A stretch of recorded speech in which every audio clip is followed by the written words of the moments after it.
الحمد لله نحمده ونصلي على رسوله الكريم اما بعد فاعوذ بالله من الشیطان الرجیم بسم اللہ الرحمن الرحیم. اس کی آواز اگر تھوڑی سی بڑھا دیں.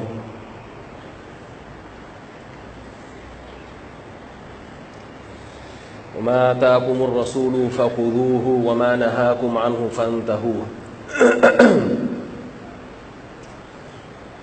آج ربیع الاول کی 12 تاریخ ہے 1429 ہجری اور دسمبر 2017. دسمبر کی کیا تاریخ ہے؟ پہلی.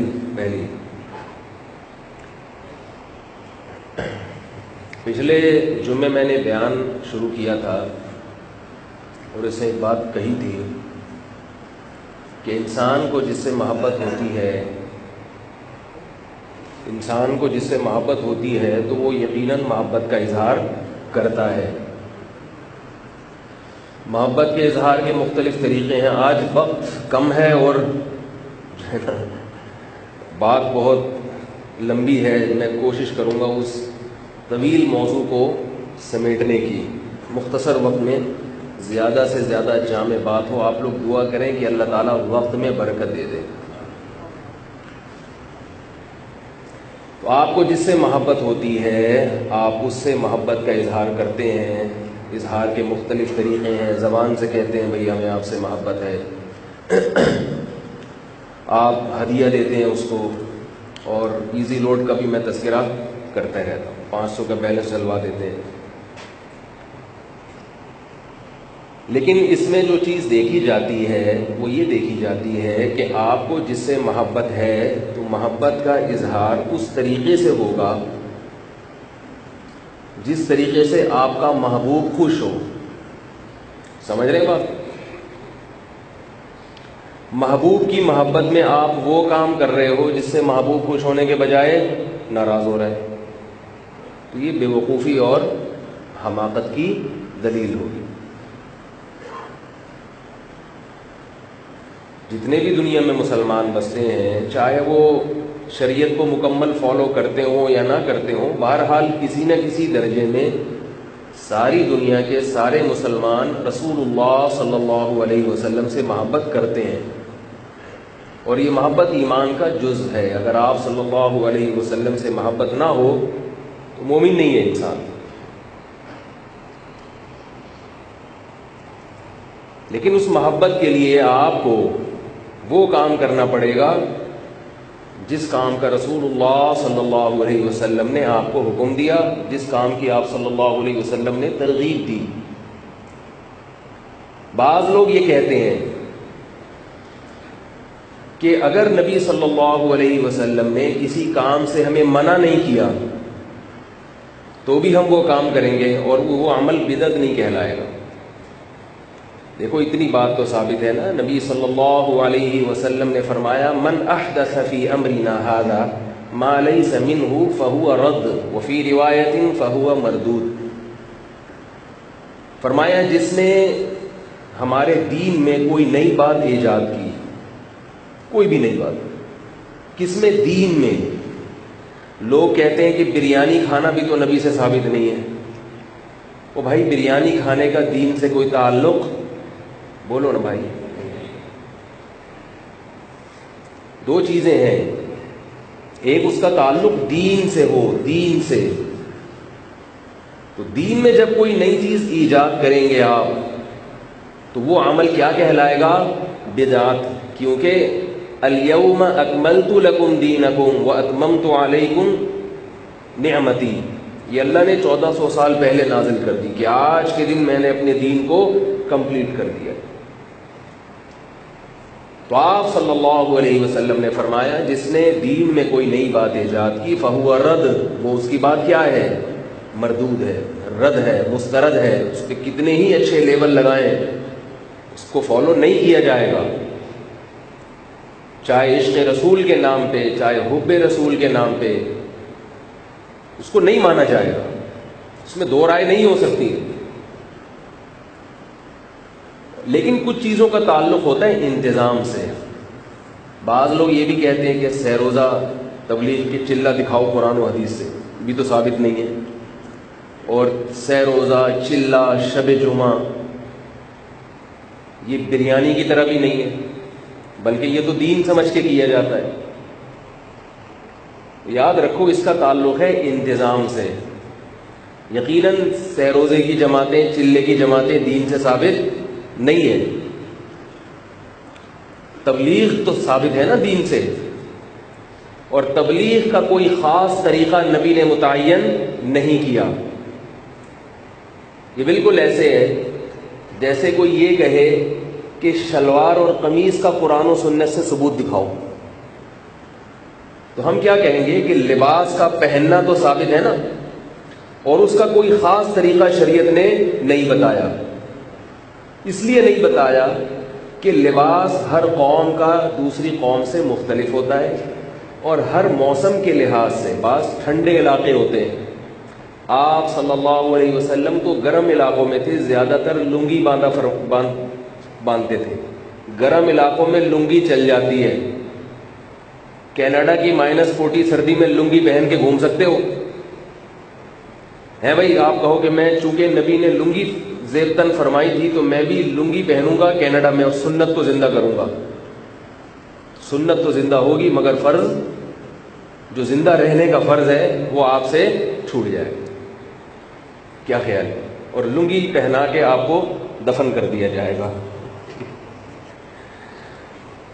تو بعض چیزیں ایسی ہیں جس میں شریعت نے آزادی رکھی ہے، اصول ضابطے بتا دیے اور کہا کہ کام یہ کرنا ہے، اس کا طریقہ کیا ہوگا وہ تم زمانے کے لحاظ سے خود ہی سوچ لینا. تو مرد کا لباس کیا ہے بتا دیا کہ بھئی یہاں سا یہ ایریا ڈھکا ہوا ہونا چاہیے، اور عورت کو بتا دیا کہ یہ جسم کا حصہ چھپا ہوا ہونا چاہیے. اب کیسا ہوگا وہ تم خود جانو. اب اس میں کہے کہ بھی کوئی پتلون کا ثبوت قرآن و حدیث سے دکھائے تو پتلون پہنوں گا میں. کوئی کہے کہ جناب شلوار قمیص قرآن و حدیث سے دکھاؤ. برما والے کہیں کہ لنگی بنیان دکھاؤ قرآن و حدیث سے. ایسا نہیں ہوتا. لباس ثابت ہے، اس کا طریقہ میں شریعت نے کیا رکھا؟ آزاد رکھا. ہاں اس میں کچھ پابندیاں لگائی ہیں، کسی قوم کا شعار نہ ہو، تکبر نہ ہو، وغیرہ وغیرہ. ایسے ہی اللہ اور اس کے رسول صلی اللہ علیہ وسلم نے تبلیغ کی اہمیت کو بیان کیا ہے، مگر اس کا کوئی مخصوص طریقہ متعین نہیں فرمایا. جس زمانے میں جو طریقہ آپ کو سوٹیبل لگے، مناسب لگے، آپ وہ طریقہ اختیار کر سکتے ہیں. اب تبلیغ کے اکابر نے کہا کہ بھئی 3 دن کی جماعتیں نکالتے ہیں، 10 دن کی نکالتے ہیں. وہ 2 دن کی بھی نکال سکتے تھے، وہ 4 دن کی بھی نکال سکتے تھے. نہ 2 دن کا کوئی ثبوت، نہ 4 دن کا کوئی ثبوت. انہوں نے کہا کہ بھئی مہینے میں 3 دن لوگوں کے لیے آسانی ہو سکتی ہے. اس کا تعلق ہے مینجمنٹ سے، انتظام سے. جیسے آپ یونیورسٹی میں پڑھتے ہیں تو علم کی فضیلت تو حدیث سے ثابت ہے نا، کیا خیال ہے؟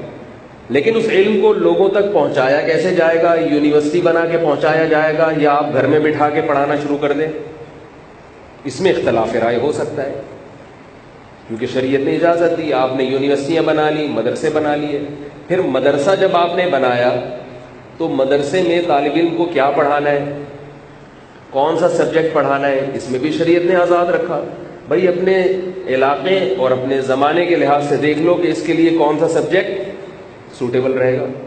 اگر یہ یو کے میں دین کا کام کرنا چاہ رہا ہے تو سب سے پہلے اس کو انگلش سیکھنی پڑے گی. اگر یہ ناروے میں کام کرنا چاہ رہا ہے تو وہاں کی زبان سیکھنی پڑے گی. تو زبان کون سی سکھانی ہے، پھر اس کے لیے جو پیریڈز ہیں، پہلا گھنٹہ، دوسرا گھنٹہ، کتنا اس کا ڈیوریشن کتنا ہونا چاہیے، 45 منٹ کا ہونا چاہیے یا 60 منٹ کا ہونا چاہیے ایک پیریڈ.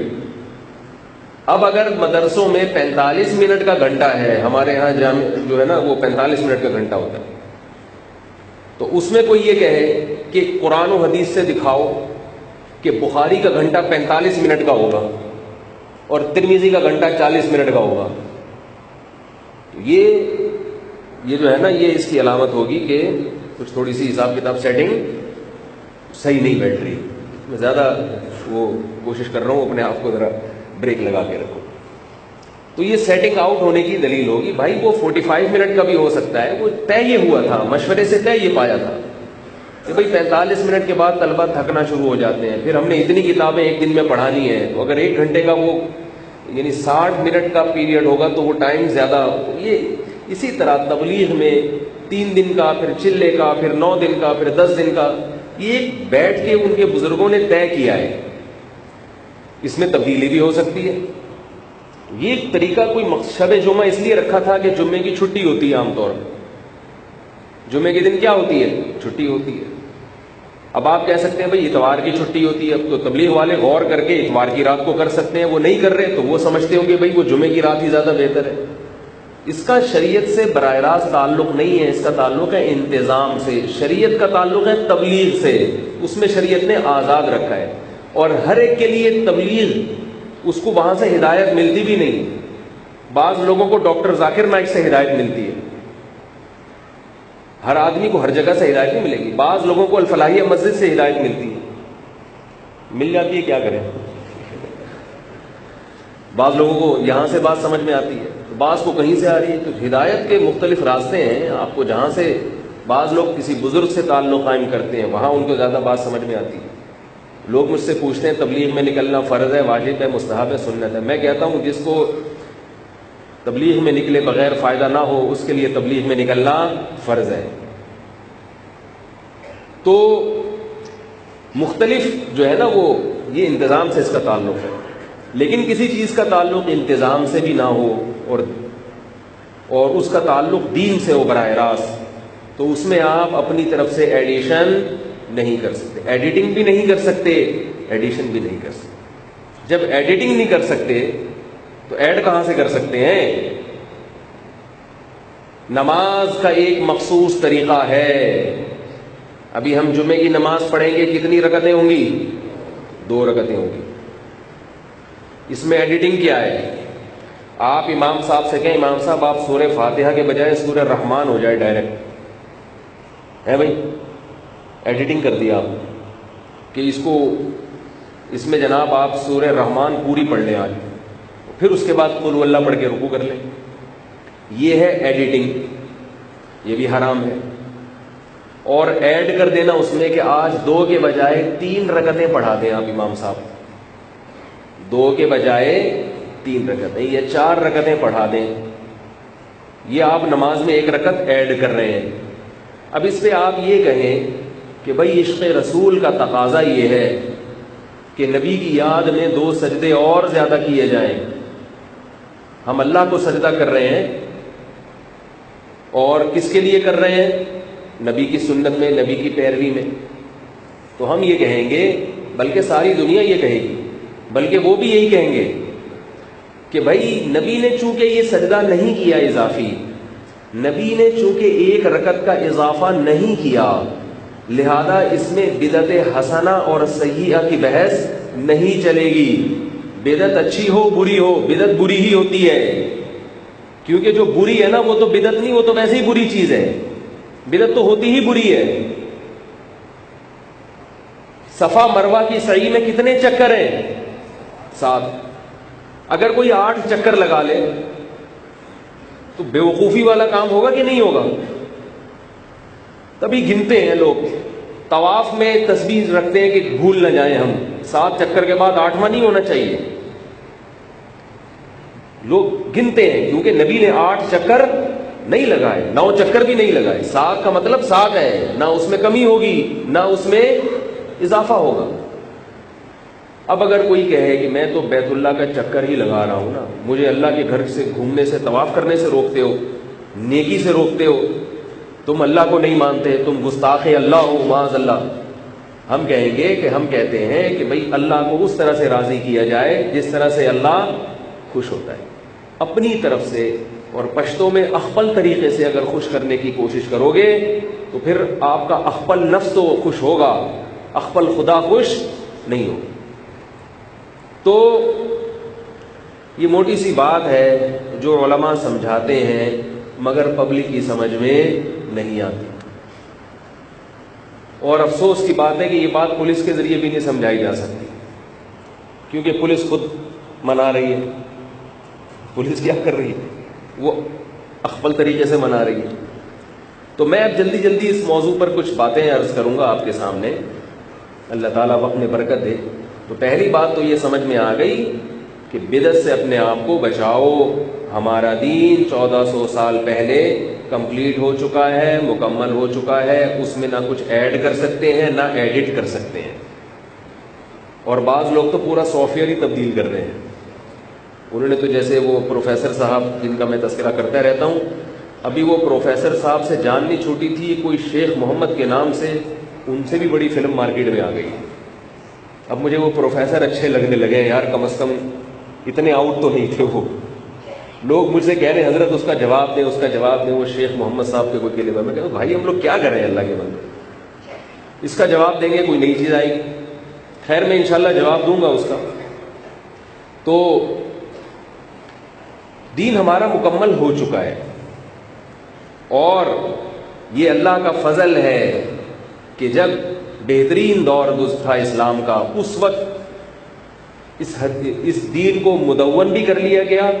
اور پھر حضرات فقہائے کرام نے خاص طور پر ہمارے جو 4 ائمہ گزرے ہیں مشہور، امام ابو حنیفہ، امام مالک، امام شافعی اور احمد بن حنبل رحمہم اللہ تعالی، ان حضرات کی محنتوں اور کوششوں سے اور ان کے شاگردوں کی کوششوں سے فقہ کی شکل میں پورا اسلامک لا مرتب بھی ہو چکا ہے.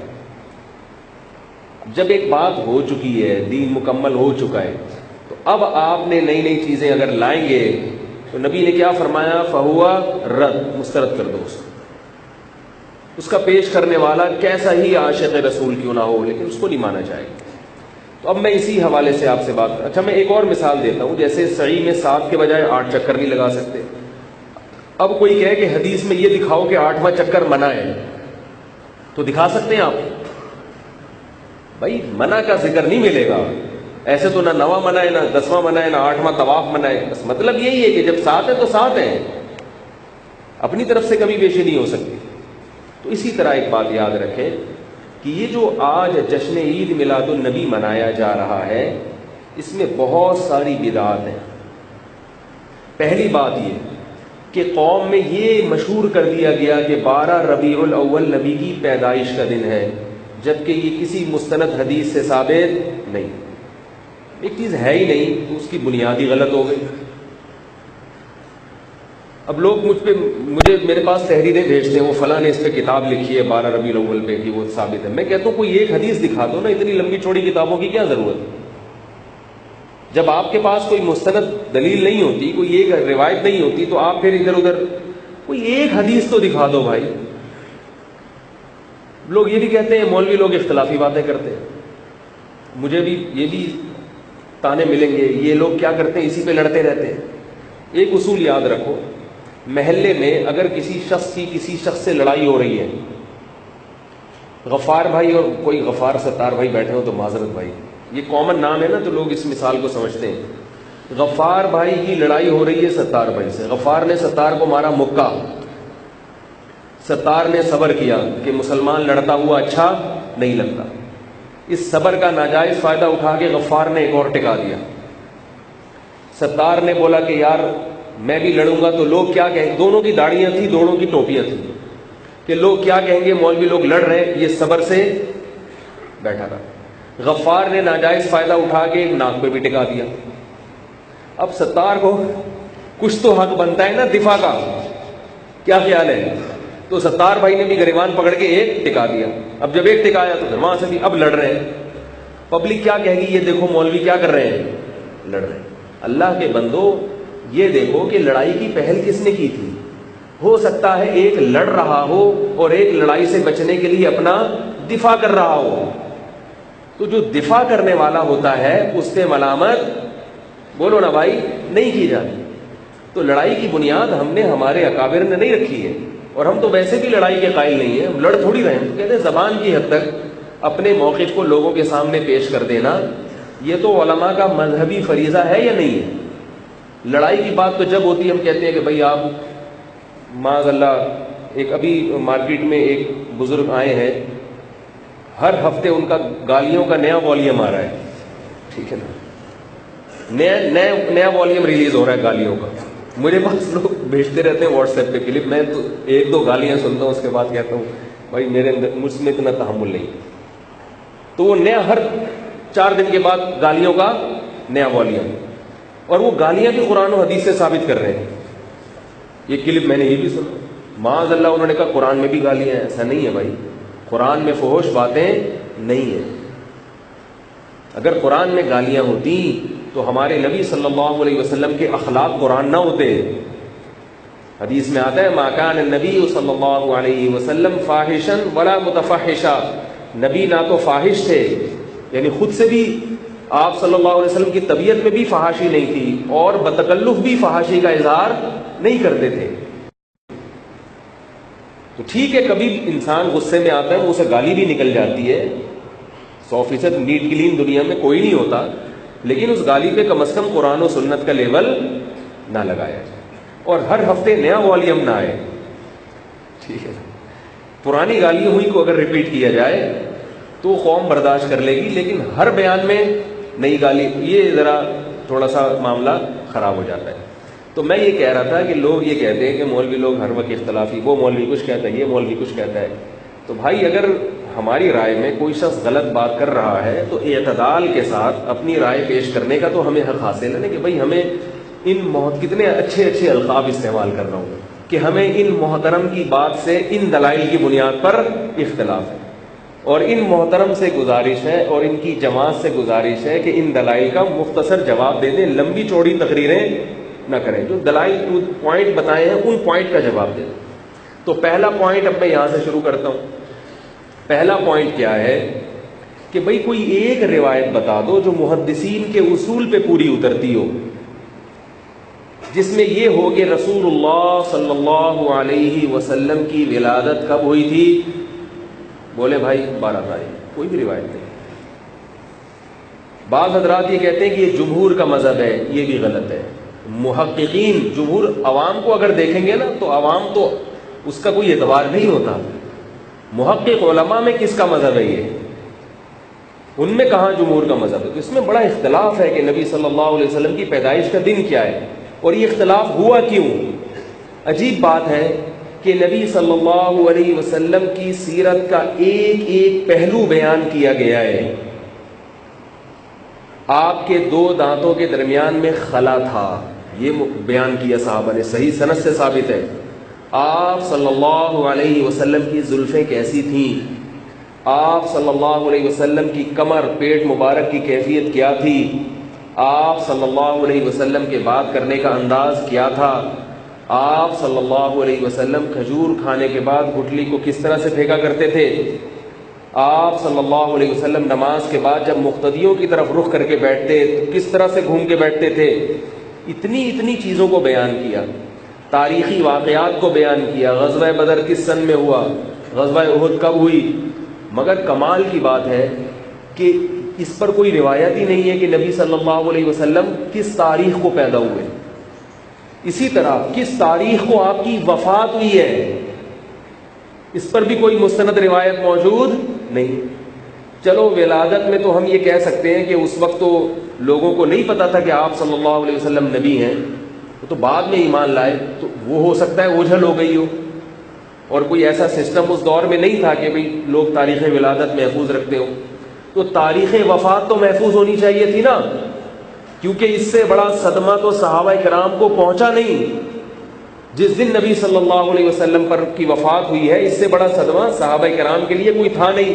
مگر ایک صحیح روایت بھی نہیں ہے کہ کس تاریخ کو آپ کی وفات ہوئی ہے. یہ اتفاقی واقعہ نہیں ہے, اتفاق سے اتنی بڑی کوتاہی نہیں ہوتی. یہ صحابہ کرام نے جان کر کیا ہے, اور یہ کوتاہی نہیں ہے بلکہ جان کر کیا ہے, کیونکہ صحابہ جانتے تھے کہ اگر امت کو تاریخ پیدائش بتا دی گئی تو بدعتی لوگ سالگرہ منانا نہ شروع کر دیں, اور تاریخ وفات بتا دی گئی تو بدعتی لوگ مرسی اور نوحے نہ شروع کر دیں. اسلام میں نہ سالگرہ کا تصور ہے, نہ نوحے اور مرسیوں کا تصور ہے, نہ برسیوں کا تصور ہے. اس تصور کو ختم کرنے کے لیے جڑ سے اکھاڑ دیا اس سلسلے کو. نہیں آ رہی میرا خیال ہے بات, تاکہ تصور ہی ختم ہو جائے. کہ بھئی نہ یوم پیدائش پتہ چلے گا اور نہ یوم وفات. کوئی مستند روایت نہیں ہے اس. صرف اتنی بات ثابت ہے ربیع الاول میں پیدا ہوئے اور دن کیا تھا؟ بولو بھائی، پیر کا. یہ صحیح حدیث سے ثابت ہے. لوگ کہتے ہیں کہ آپ یوم ولادت کا انکار کرتے ہو اس لیے ایسی باتیں کرتے ہو. اگر ہم انکار کرتے تو پھر یہ کیوں کہتے کہ پیر کا دن ہے؟ ہم اس کا بھی انکار کر دیتے. بھئی ہم مان رہے ہیں پیر کا دن ہے، اور یہ کس سے ثابت ہے؟ صحیح حدیث سے ثابت ہے. اب پہلا پوائنٹ سمجھ میں آ گیا کہ دن ہی نہیں ہے. دوسری بات کہ اگر فرض کر لو، مان لو کہ آپ صلی اللہ علیہ وسلم 12 تاریخ کو پیدا ہوئے، تو وہ اس سال کی 12 ربیع الاول نہیں تھی. آئی بات سن، وہ 571 عیسوی کی 12 ربیع الاول تھی. وہ 12 ربیع الاول اب قیامت تک لوٹ کر نہیں آ سکتی، وہ کبھی بھی نہیں آ سکتی. یہ وہ والی تھوڑی یہ کہہ رہے ہیں نبی کی آمد ہو رہی ہے. ہو گئی آمد 1400 سال پہلے. اب نبی دنیا میں نہیں رہے، اب نبی کی تعلیمات ہیں، ان تعلیمات کو فالو کرو، ان تعلیمات کو آپ فالو کریں. دوسری بات کیا کہ یہ وہ والا 12 ربیع الاول نہیں ہے، وہ تو گزر چکا. تیسری بات، فرض کر لو کہ 12 تاریخ کو آپ پیدا ہوئے اور یہ وہی والا 12 ربیع الاول ہے، تو پھر ہم یہ دیکھتے ہیں کہ نبی صلی اللہ علیہ وسلم کی یوم ولادت کے حوالے سے ہمیں تعلیمات کیا ملتی ہیں. اگر نبی صلی اللہ علیہ وسلم نے اپنے یوم ولادت کے حوالے سے ہمیں کچھ نہ بتایا ہوتا تو بھی کچھ کرنا بدعت ہوتا. نبی نے یہ بتایا ہے کہ صفا مروہ کی سعی میں 8واں چکر بدعت ہے، بتایا نبی نے، پھر بھی بدعت ہے. کیا خیال ہے؟ کیونکہ نبی نے نہیں بتایا.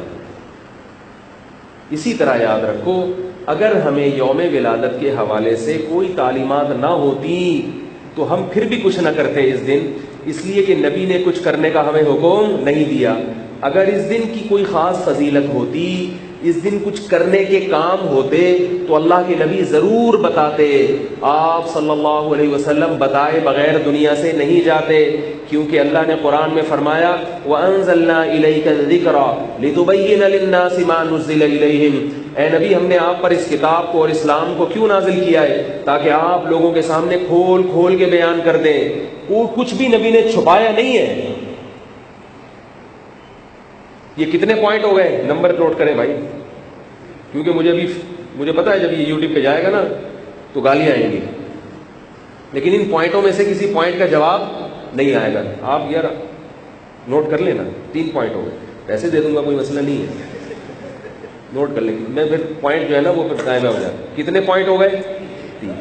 چوتھا پوائنٹ کہ ایسا بھی نہیں ہے کہ نبی نے کچھ کرنے کو نہ بتایا ہو.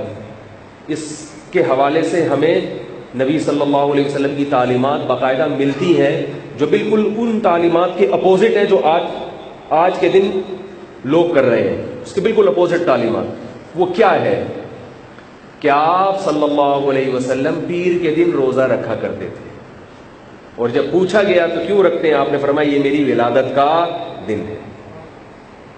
اب مسئلہ ہو گیا دودھ کا دودھ پانی کا پانی. روزہ عید کے دن رکھا جا سکتا ہے؟ روزہ رکھ کے کسی دن کو سیلیبریٹ کیا جا سکتا ہے بھائی؟ روزے والا دن روزہ رکھ کے کیا خوشی منائی جا سکتی ہے؟ بول لیں. میں پولیس کو نہیں بلا رہا، ویسے ہی آپ جواب دیں. روزہ رکھ کے آپ کوئی بھی جب خوشی مناتے ہیں تو کھانا کھا کے مناتے ہیں یا روزہ رکھ کے مناتے ہیں؟ کھانے سے ایوائڈ کر کے خوشی منائی جاتی ہے یا کھا کے منائی جاتی ہے؟ آپ کا بچہ امتحان میں پاس ہوا A1 گریڈ سے، آپ نے اپنے دوست کو بتایا کہ میرا بچہ A1 گریڈ سے پاس ہوا. اس نے کہا واہ بھائی واہ، خوشی میں کیا ہونی چاہیے؟ مٹھائی ہونی چاہیے. کبھی اس نے یہ کہا کہ واہ بھائی واہ، خوشی میں رات کے کھانے کا ناغہ ہونا چاہیے؟ کبھی کہا ایسا؟ یار مجھے اتنی خوشی ہوئی آج صبح ناشتہ چھوڑ دیں گے ہم. ایسا نہیں ہوتا بھائی. ایسا کریں گے تو کوئی بھی نہیں آئے گا. یعنی آپ کی اس طرح کی باتیں سن کے پھر کوئی آئے گا نہیں. اچھا مجھے ایک بات بتاؤ، آپ کے بیٹے کی شادی ہوئی، ولیمہ ہے، شریعت نے بھی کہا کہ خوشی میں کیا کرو، کھاؤ بھی اور کھلاؤ بھی۔ ولیمہ ایک شادی کا موقع ہے، خوشی کا موقع ہے، تو شریعت نے کیا کہا؟ آپ صلی اللہ علیہ وسلم نے فرمایا اولم ولو بشاۃ، ولیمہ ضرور کرو اگرچہ ایک بکری ہی کیوں نہ ہو، وہ کاٹ کے کھلا دو لوگوں کو۔ اب آپ کے ہاں ولیمہ، وہ بچے کی شادی ہوئی، آپ خوشی میں لوگوں کو بتا رہے ہیں، لوگ کہتے ہیں بھائی کھانا ہونا چاہیے، آپ کہہ رہے ہیں صبح کا ناشتہ گول کر دو، دوپہر کا کھانا بھی نہیں ہوگا، یہ کون سا ولیمہ ہے؟ پہلے تو آپ یہ سمجھیں گے شاید رات کو زیادہ کھلانا چاہتا ہے یہ، تو وہ آپ جواب میں کہیں نہیں، رات کو بھی نہیں ہوگا۔ تو یہ کامن سینس کی بات ہے کہ کسی بھی دن کو سیلیبریٹ کر، کھا کے کھلا کے مٹھائیوں کے ذریعے سیلیبریٹ کیا جاتا ہے، روزہ رکھ کے سیلیبریٹ نہیں کیا جاتا۔ لہذا اس دن کو عید کا دن کہنا بدعت ہے، منانا تو بہت دور کی بات ہے، اس کو عید کے دن سے تعبیر کرنا قرآن و سنت کی تعلیمات کے خلاف ہے، کیونکہ عید کے دن روزہ نہیں ہوتا۔ عید الفطر کے دن روزہ ہے بھائی، عید الاضحیٰ میں عید والے دن بھی روزہ نہیں ہے، اور عید کے اثرات چونکہ مزید 3 دن تک رہتے ہیں، مزید 3 دن میں روزے پر پابندی لگا دی، 3 دن مزید پابندی لگا دی بھئی اب عید کے اثرات، عید والے دن بھی نہیں، اور عید کے جب تک اثرات باقی رہیں گے تو بھی روزہ رکھنا حرام۔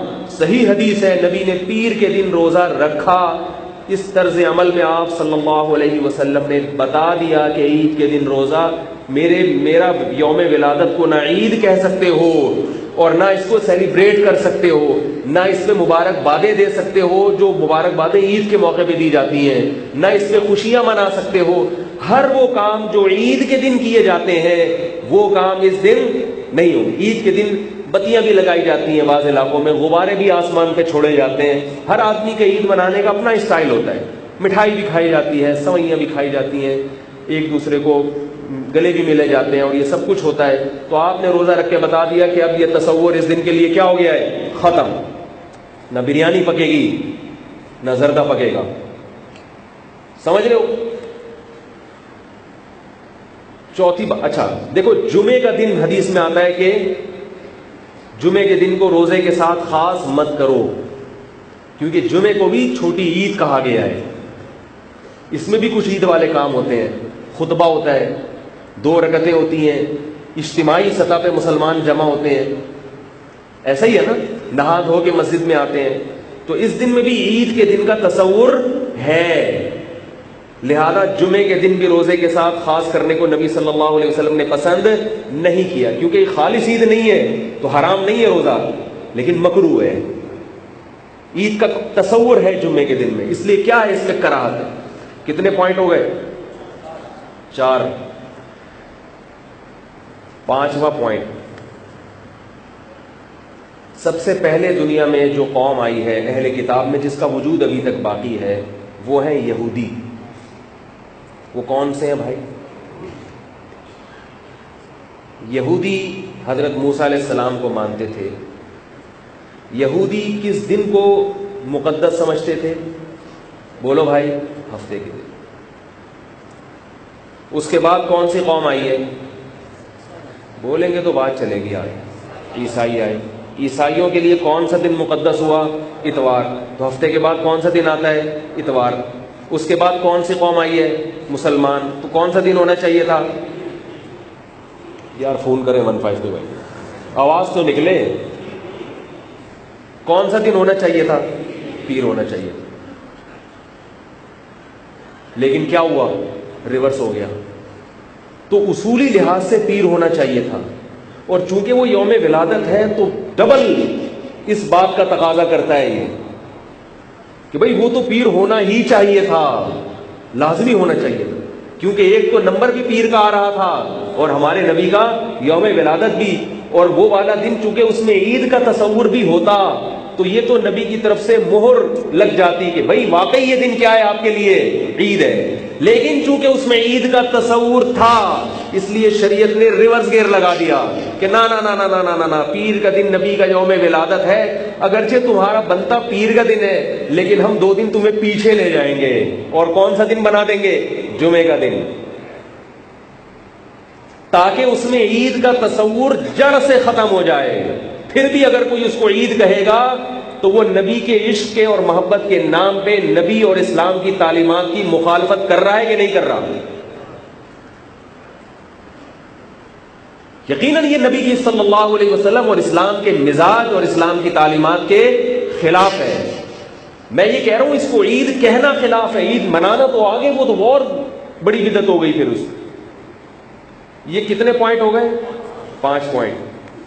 چھٹا پوائنٹ، ابھی پوائنٹ ختم نہیں ہوئے، چھٹا پوائنٹ یہ ہے کہ جو بھی تہوار ہوتا ہے کسی قوم کا، کسی بھی قوم کا جو تہوار ہوتا ہے نا، اس قوم کے جتنے مسلک ہوں، جتنے مذاہب ہوں، ان کے جتنے اختلافات ہوں، مگر اس تہوار پر سب متفق ہوتے ہیں۔ حتیٰ کہ ان مذاہب میں جو لبرل لوگ ہیں، سیکولر لوگ ہیں، وہ بھی اس دن تہوار کیا کرتے ہیں؟ منا ہی لیتے ہیں۔ ہندوؤں میں جو لبرل لوگ ہیں، جو ہندو مذہب کو فالو نہیں کرتے، وہ بھی ہولی کے دن کچھ نہ کچھ زردے کے رنگ کا چھڑکاؤ کر ہی دیتے۔ یار کچھ تو تھوڑا سا ثابت کرو۔ جو بالکل ہی مذہب کو منکر ہوگا وہ نہیں منائے گا۔ عیسائیوں کا تہوار ہے 25 دسمبر، جہاں مرضی دنیا میں کرسچن ہو، 25 دسمبر کو وہ سیلیبریٹ کرتے ہیں اور سارے فرقے کرتے ہیں، سب اس پہ آگے کیا ہو جاتے ہیں؟ متفق۔ مسلمانوں کا تہوار ہے عید الفطر، چاہے گرین ہو، وائٹ والے ہوں، ٹانگیں چوڑی والے ہوں، پتلی والے ہوں، کیا خیال ہے؟ حتیٰ کہ رافضی اور شیعہ لوگ، حتیٰ کہ جتنے بھی لوگ ہیں، پشاور میں جو 1 دن پہلے عید ہوتی ہے نا، وہ اس لیے نہیں ہوتی کہ وہ ہم سے عید کے مسئلے میں اختلاف کرتے ہیں، ان کے ہاں یکم شوال ان کے قول کے مطابق 1 دن پہلے ہوتی ہے، وہ اس لیے 2 عیدیں ہو جاتی ہیں۔ لیکن اس پر سب کا اتفاق ہے کہ عید کا دن کون سا ہے؟ شوال کی 1 تاریخ، اور بقرعید کا دن کون سا ہے؟ ذی الحجہ کی 10 تاریخ۔ باقی وہ کسی ملک میں تاریخ ہی پہلے آ رہی ہو تو وہ تو ایک الگ چیز ہے نا۔ تو جتنے بھی کسی قوم کے تہوار ہوتے ہیں تو اس میں اس قوم کا اختلاف، بولو بھائی، نہیں ہوتا۔ یہ عید میلاد النبی ایک واحد ایسا تہوار ہے کہ بعض دنیا کے ممالک ایسے ہیں کہ پورے ملکوں میں ہی نہیں پتا ہوگا کہ آج کیا ہے۔ سعودی عرب میں پتہ ہی نہیں ہوتا، پورے سعودیہ میں، مکہ مدینہ میں کسی کو نہیں پتا، اور بہت سارے ممالک ایسے ہیں۔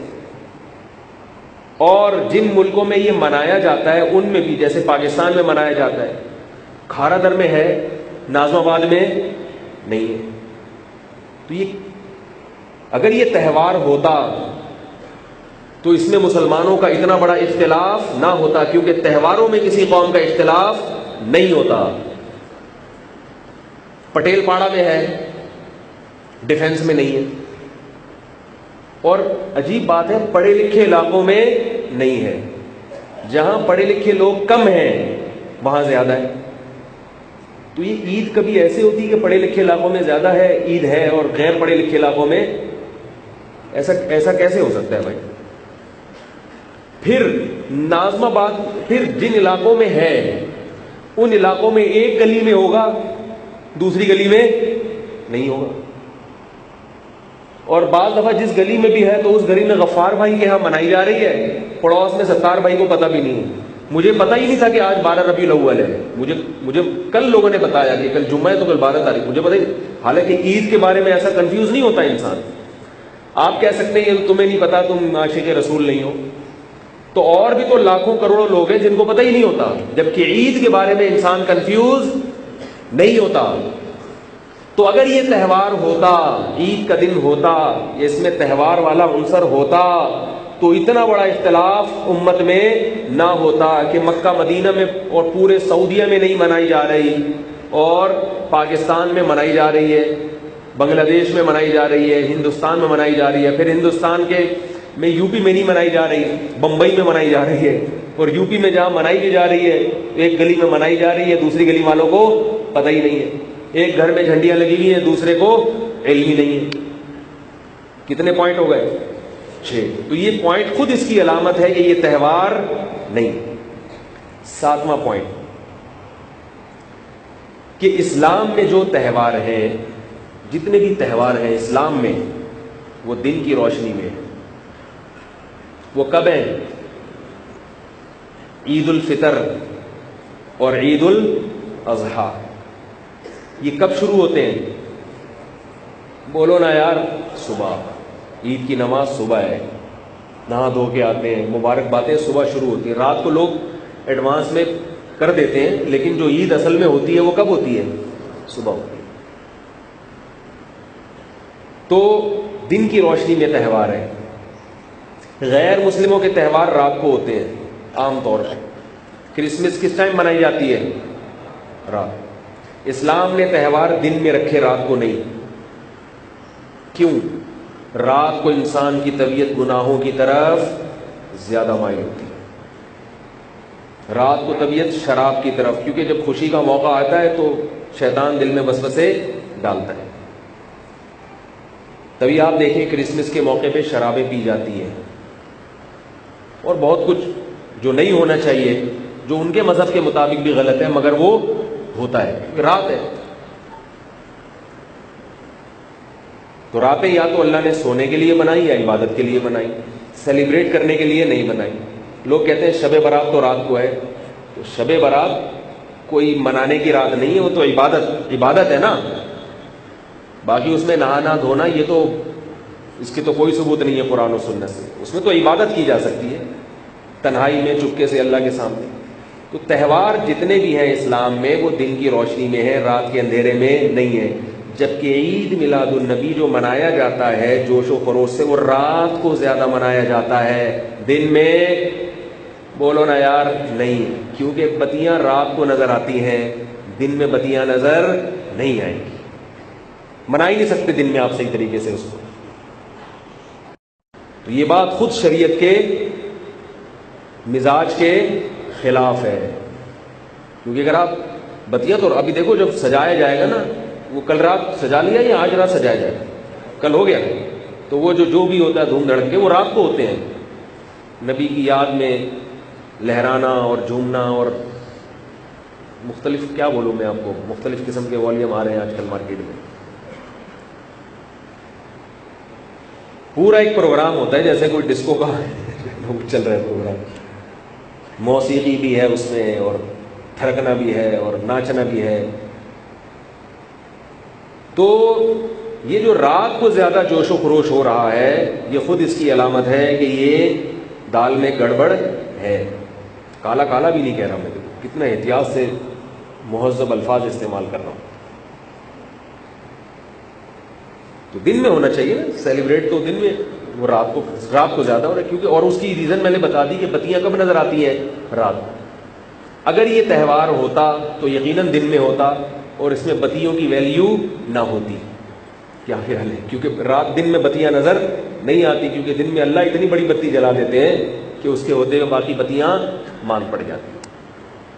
کتنے نمبر ہو گئے؟ 7 نمبر ہو گئے. 8واں نمبر تو صحیح حدیث ہے. آپ صلی اللہ علیہ وسلم نے فرمایا لِكُلِّ قَوْمٍ عِيدٌ وَلَنَا عِيدَانِ.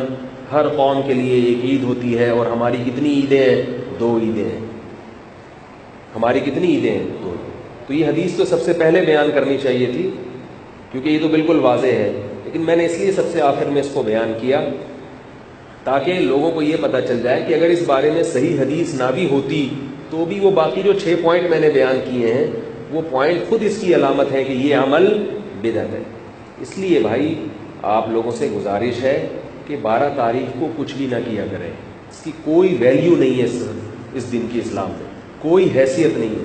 کسی ضعیف سے ضعیف روایت سے بھی نہیں ملتا کہ صحابہ کرام نے 12 تاریخ کو نہا دھو کے کپڑے پہنے ہوں یا کچھ اس دن میں کچھ کیا ہو الگ سے. ان کی زندگیوں میں 12 ربیع الاول سینکڑوں درجنوں مرتبہ آیا، درجنوں مرتبہ ان کی زندگیوں میں آیا، کچھ آیا اور چلا گیا، کچھ بھی نہیں کیا. ایک اور پوائنٹ اس میں نوٹ کر لیں. کتنے پوائنٹ ہو گئے تھے؟ 8. حضرت عمر رضی اللہ تعالیٰ عنہ کے دور حکومت میں آپ کے پاس ایک کیس آیا، مقدمہ آیا، جس پہ تاریخ لکھی ہوئی تھی محرم کی، سن نہیں لکھا ہوا تھا۔ حضرت عمر نے فرمایا یہ کیسے پتہ چلے گا یہ کون سا محرم ہے، کیونکہ اس وقت تک اسلام میں سن کی ابتدا نہیں ہوئی تھی۔ تو حضرت عمر رضی اللہ تعالیٰ عنہ نے صحابہ کرام کو جمع کیا، سب کو بلا کے بٹھایا، بولا کہ بھائی ہم اسلام میں سن کی ابتدا کر رہے ہیں۔ جیسے غیر عیسائیوں میں ہے نا، جس دن حضرت عیسیٰ علیہ السلام آسمانوں پہ گئے، اور عیسائیوں کے مطابق جس دن حضرت عیسیٰ کی موت واقع ہوئی، تو اس کو کون سا سال فرض کیا عیسائیوں نے؟ پہلا سال۔ تو ہر مذہب کیا کرتا ہے کہ اپنے نبی، اپنے مذہبی رہنما کی موت یا ولادت کو پہلا سال قرار دیتا ہے۔ آج جب ہم کہتے ہیں 2017، تو اس کا مطلب ہے کہ حضرت عیسائیوں کے مطابق حضرت عیسیٰ علیہ السلام کو دنیا سے گئے ہوئے 2016 سال گزر چکے ہیں۔ تو حضرت عمر نے صحابہ کو بلایا، مشورہ کیا کہ بھئی ہم پہلے سال کی ابتدا کرنا چاہتے ہیں، تو کس سے ہو؟ تو سب کا اجماع اس پر ہوا کہ جس دن نبی صلی اللہ علیہ وسلم نے مکہ کو چھوڑ کر مدینہ ہجرت کی ہے وہ اسلامی سال کا پہلا سال ہوگا۔ حالانکہ صحابہ کہہ سکتے کہ نبی کی ولادت کو پہلا سال قرار دیا جائے یا نبی کی وفات کو، لیکن چونکہ اسلام سالگرہ منانا، اور اگر پیدائش کے دن کو ویلیو دی جاتی تو سالگرہ کا تصور آ جاتا، اور اگر وفات کے دن کو ویلیو دی جاتی تو برسی کا تصور آ سکتا تھا مسلمانوں میں۔ اسلام نہ سالگرہ کا قائل ہے اور نہ برسیوں کا، کیونکہ سالگرہ میں خوشی میں پاگل ہو جائیں گے اور برسیوں میں ماتم شروع کر دیں گے، ہائے یہ ہوا تھا، ہائے یہ ہوا تھا۔ اسلام آپ کو عملی زندگی سکھاتا ہے۔ اس لیے ہجرت میں کیا ہے؟ نبی نے قربانی دی ہے۔ جیسے ہی سال تبدیل ہوگا نبی کی قربانی کا تصور ذہن میں آ جائے گا کہ نبی نے اپنا گھر بار اللہ کے لیے چھوڑا، تو ہمیں بھی چاہیے کہ ہم اپنی خواہشات کو اللہ کے لیے قربان کریں۔ اس میں سبق ہے۔ سمجھ رہے ہو کہ نہیں سمجھ رہے؟ کتنے پوائنٹ ہو گئے ہیں؟ 9 پوائنٹ ہو گئے۔ ایک اور پوائنٹ ہے، 10 تل کا عشرۃ کاملہ ہو جائے۔ پوائنٹ ہی ذہن سے نکل گیا، یہ 9 سے پہلے وہ بتا دیتا تو آ جائے گا، لیکن جب ایسا نہ ہو کہ پھر بعد میں آئے۔ کہتے ہیں وہ مکہ جو لڑائی کے بعد یاد آئے وہ اپنے منہ پہ مار لینا چاہیے انسان۔ ایک آدمی کی کسی سے لڑائی ہو رہی تھی، خوب پٹ کے جب گھر آیا، کہہ رہے مجھے تو یاد ہی نہیں رہا کہ میں وہ اس کی ناک تو خالی تھی، وہاں تو میں مکہ لگا سکتا تھا۔ تو جو مکہ بعد میں یاد آئے، بڑے کہتے ہیں کہ وہ کس کے مار لو، تو مجھے وہ پوائنٹ ابھی ذہن سے نکل گیا، ایک 10واں پوائنٹ آیا تھا ذہن میں، دعا کریں یاد آ جائے۔ خیر میں بات چلاتا ہوں تو انشاءاللہ یاد آ جائے گا وہ 10واں پوائنٹ۔ تو میں یہ کر رہا تھا میرے بھائی، دیکھو رسول اللہ صلی اللہ علیہ وسلم کی جو تعلیمات ہیں، ہمیں کیا کرنا چاہیے؟ ان تعلیمات کو فالو کرنا چاہیے۔ جس چیز کو کہہ دیا کرو کریں، جس چیز کا روک دیا اس سے رک جائے۔ اچھا ایک بات ذہن میں یہ بھی آئی، آپ اس کو 10واں پوائنٹ کر لیں، وہ یہ کہ نبی صلی اللہ علیہ وسلم نے فرمایا من تشبہ بقوم فہو منہ، جو کسی قوم سے مشابہت اختیار کرتا ہے وہ انہی میں سے۔ سالگرہ یہ کہاں سے آئی ہے؟ عیسائیوں سے آئی ہے نا سالگرہ۔ اور سالگرہ کی ڈیفینیشن کیا ہے؟ کسی کا یوم پیدائش منانا۔ آپ کہیں نہیں یہ سالگرہ نہیں ہے، وہ العبرۃ للمعانی لا للالفاظ۔ فقہا کہتے ہیں کہ جو کام آپ کر رہے ہیں نا اس کو دیکھا جائے گا، اس کام کے لیے الفاظ کیا استعمال کر رہے ہیں اس کی ویلیو نہیں ہے۔ دیکھو میں آپ کو ایک گھڑی دیتا ہوں اور میں کہتا ہوں یہ گفٹ ہے، آپ بڑے خوش ہوتے ہیں ماشاءاللہ بڑا اچھا گفٹ دیا، آپ کہتے ہیں یہ گفٹ میں آپ کو اس شرط پہ دوں گا کہ آپ مجھے 5000 روپے دیں، تو یہ گفٹ ہے یا خرید و فروخت ہے؟ بولو نا بھائی۔ وہ یہ کہتا ہے ٹھیک ہے میں آپ کا یہ گفٹ قبول کرتا ہوں اس شرط پہ کہ آپ 5000 روپے لے لیں، تو بھائی یہ نام گفٹ کا ہے، کام کیا ہو رہا ہے؟ خرید و فروخت۔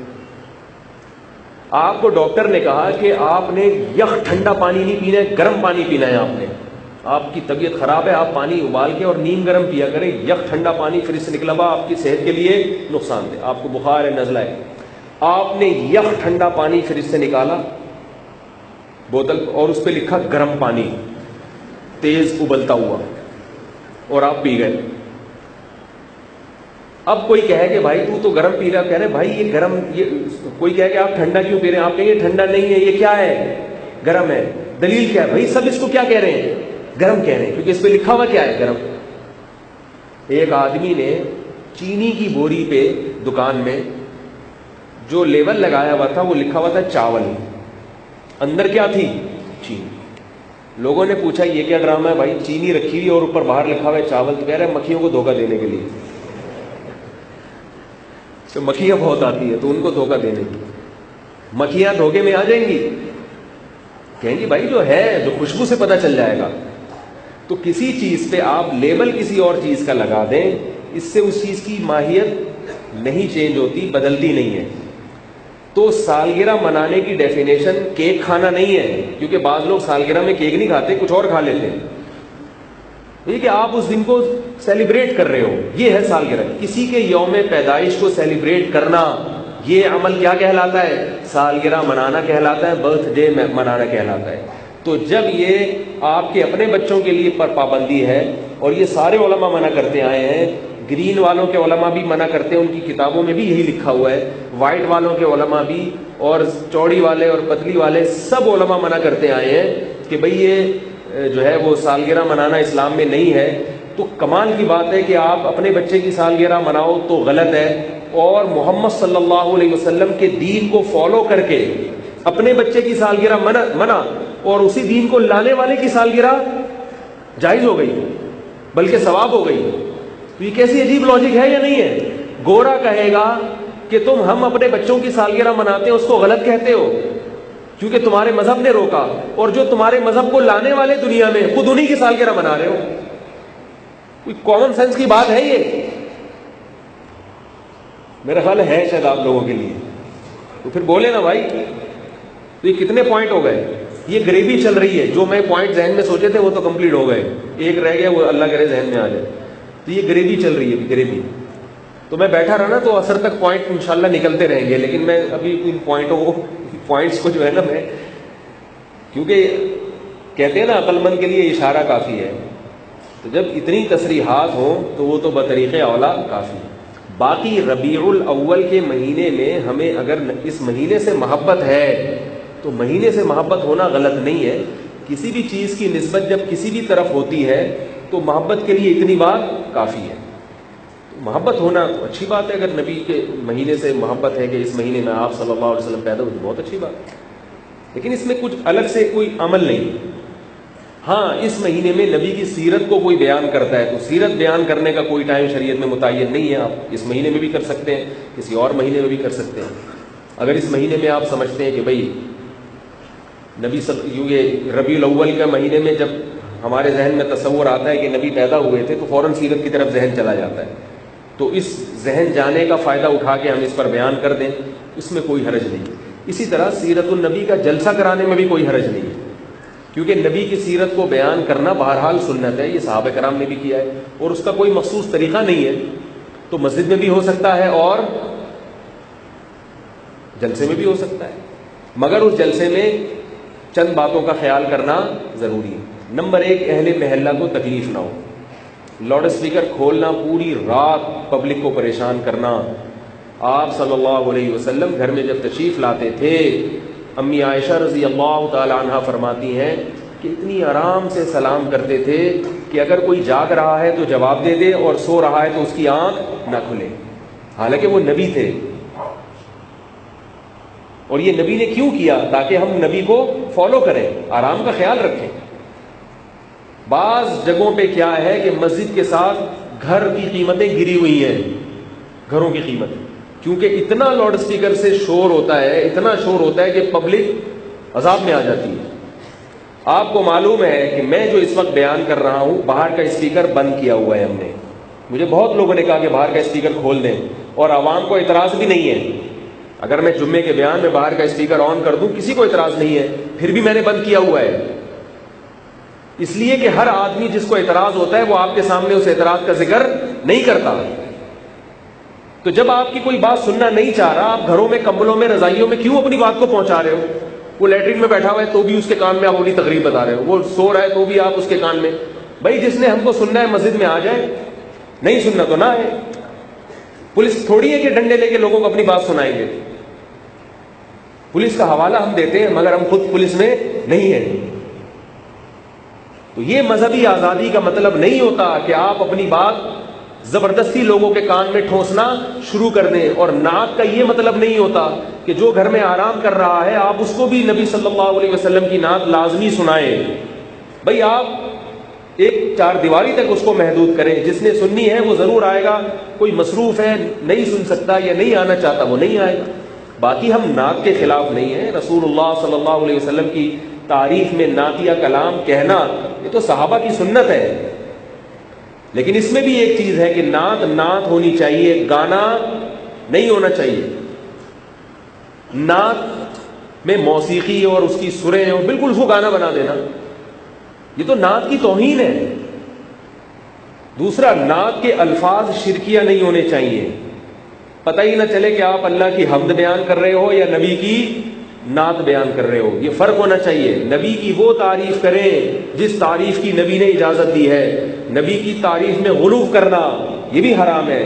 عیسائیوں نے عیسیٰ ابن مریم کی تعریف میں غلو کیا تبھی تو کافر ہوئے، مشرک ٹھہرے. اتنا غلو کیا کہ یہ اللہ کے بیٹے ہیں. اللہ نے فرمایا کہ قرآن میں کیا آتا ہے، تکاد السماوات یتفطرن منہ، فرمایا قریب ہے کہ آسمان پھٹ جائے. اتنا بڑا جملہ انہوں نے کہہ دیا کہ عیسیٰ کو اللہ کا بیٹا کہہ دیا. کانا یاکلان الطعام، عیسیٰ تو کھانا کھایا کرتے تھے. جو کھانا کھانے والا ہے وہ محتاج ہوتا ہے، وہ خدا اور معبود اور مشکل کشا نہیں ہوتا. ایک بات تو یہ کہ نعت کی کیا ہونی چاہیے، بولو بھائی، حدود ہونی چاہیے، شرک نہیں ہونا چاہیے. دوسرا مسئلہ یہ ہے کہ آپ صلی اللہ علیہ وسلم سے محبت ایمان کا جز ہے، لیکن ساتھ ساتھ اسلام توحید کے معاملے میں بہت سینسیٹیو ہے، بہت حساس. مشرک کی مغفرت بولو بھائی نہیں ہوگی. چاہے آپ کسی بت کو اللہ کے ساتھ شریک کریں، چاہے آپ اللہ کے حبیب کو اللہ کے ساتھ شریک کریں، اللہ کی نظر میں یہ دونوں کام برابر. ہندو بتوں کو شریک کرتا ہے، عیسائیوں نے عیسیٰ ابن مریم کو شریک کیا. شریک کرنے کا مطلب یہ نہیں ہے کہ اس کو خدا بنا دیں. ایسا شرک کوئی بھی نہیں کرتا. خدا کوئی نہیں بناتا، خدا جیسا بنا دیتا ہے. شرک اسے کہتے ہیں کہ کسی کو اللہ جیسا قرار دے دینا. دیکھو اب جیسے میں اور حقیقت میں کیا فرق ہے. آپ کہتے ہو کہ زید شیر ہے، عین شیر ہی ہے. اس کا مطلب کیا ہوگا کہ زید کی دم بھی ہے؟ کیا خیال ہے؟ زید کے دانت بھی ہیں، تو آپ زید کو شیر بنا رہے ہو. مطلب کیا ہوتا ہے شیر ہے کا مطلب شیر کی طرح ہے، 100% شیر نہیں ہے. کس چیز میں طرح ہے؟ پھر لوگ پوچھیں گے کس چیز میں؟ آپ کہو گے جو چیز شیر کی خاص وصف ہے نا اس میں. شیر کا سب سے خاص اور مشہور صفت کیا ہے؟ بولو نا بھائی، بہادر ہونا. تو جب ہم کہتے ہیں زید شیر کی طرح ہے، کیا مطلب؟ بہادر ہے. تو وصف مشہور میں جب آپ کسی کو کسی کے ساتھ شریک کرو گے تو گویا اس صفت میں آپ نے اس کے ساتھ شریک کر دیا. اب ایک آدمی کہہ رہے ہیں زید شیر ہے. اللہ کرے یہ بات سمجھ میں ہے، بہت اہم بات کر رہا ہوں، علمی بات. آپ نے کسی کو کہا زید شیر ہے، آپ سمجھے زید بڑا بہادر ہوگا، پتہ چلا یہ تو گیدڑ سے بھی زیادہ بزدل ہے، چوہے سے ڈرتا ہے. اب آپ کہہ رہے ہو یار آپ نے کہا زید جو ہے نا شیر کی طرح ہے، یہ تو طرح نہیں ہے. تو آپ کہہ رہے ہو کہ اصل میں زید شیر کی طرح اس معنی میں کہ جیسے شیر گوشت کھاتا ہے تو یہ بھی گوشت کھاتا ہے، اور شیر کھانے کے بعد قضائے حاجت کی طرف جاتا ہے تو یہ بھی کیا کرتا ہے؟ قضائے حاجت کرتا ہے. شیر کی بھی بیوی بچے ہوتے ہیں تو اس کی بھی بچے. تو آپ کہو گے بھائی پھر شیر سے تشبیہ دینے کی کیا ضرورت ہے؟ پھر تو گدھے کی طرح بھی ہے، پھر تو بلی کی طرح بھی ہے، پھر تو انسانوں کی طرح بھی ہے. تشبیہ جب دی جاتی ہے تو وصف مشہور میں کسی بھی ذات کا کوئی صفت جو شہرت ہوتی ہے نا جس میں، اس میں جب آپ اس کو اس کے ساتھ تشبیہ دو گے تو پھر یہ تشبیہ صحیح ہوگی. ورنہ ایسے ہی نہیں ہوتا کہ اب کوئی بھی آپ نے جناب اس کو بندر کو کہہ دیا کہ بندر جو ہے لومڑی کی طرح ہوتا ہے. کیوں؟ اس لیے کہ دم ہوتی ہے. تو دم تو بھائی اور جانوروں کی بھی ہوتی ہے.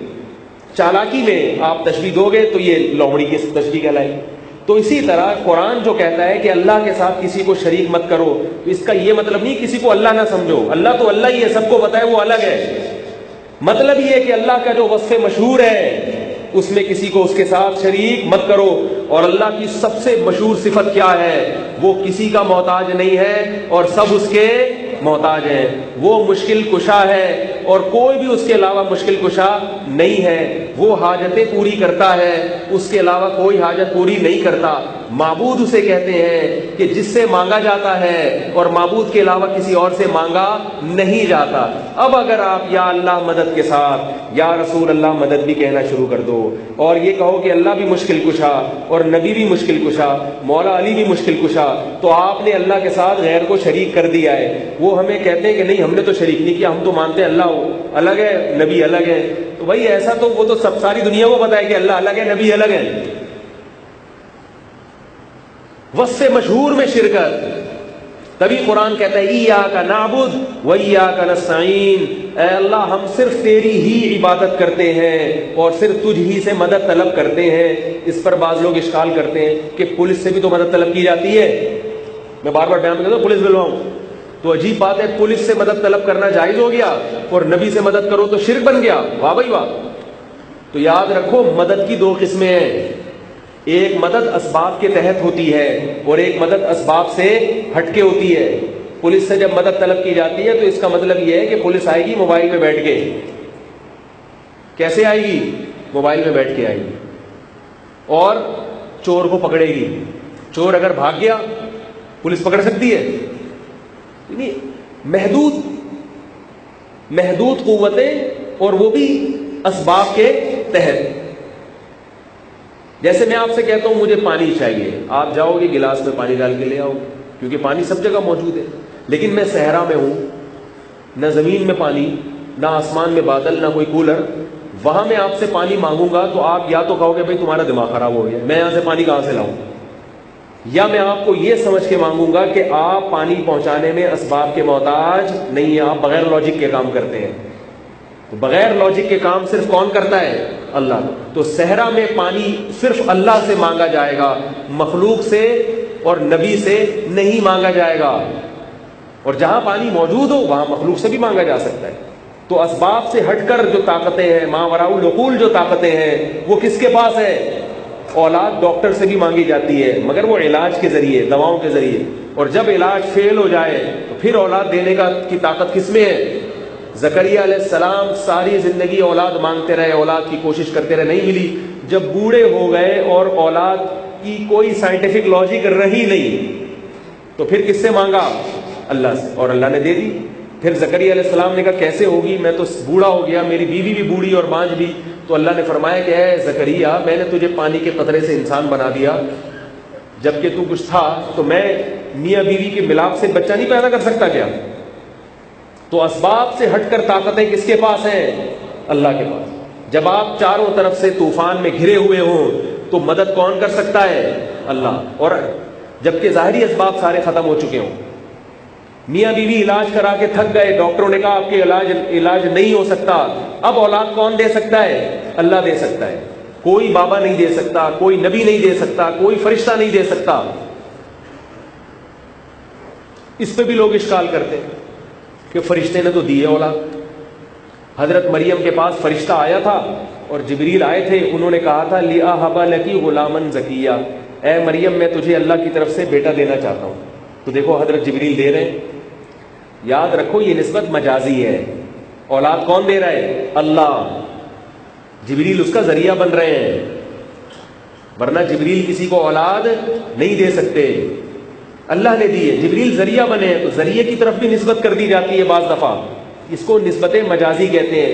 اس کی میں مثال دیتا ہوں نا، گاڑی پنچر ہو گئی، گاڑی کا ٹائر پنچر ہوا ہے تو ٹائر کو ان شارٹ کیا کر دیا آپ نے؟ حذف کر دیا۔ تو کلام میں بعض چیزیں ان شارٹ حذف ہوتی ہیں۔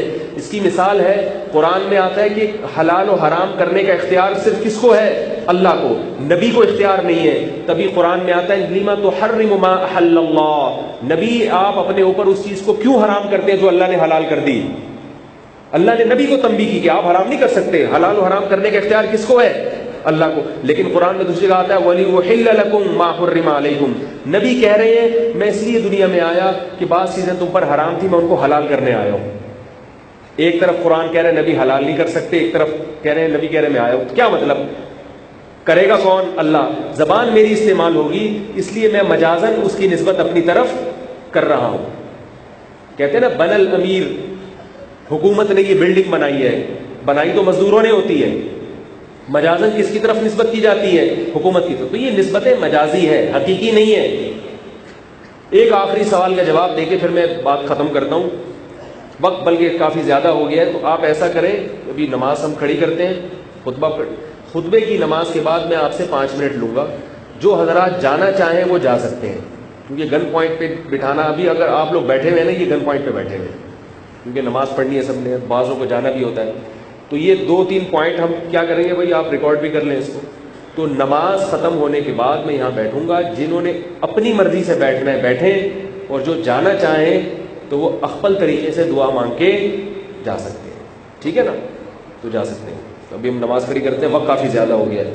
جو پیچھے وضو خانے میں لوگ کھڑے ہوئے وہ اوپر چلے جائیں.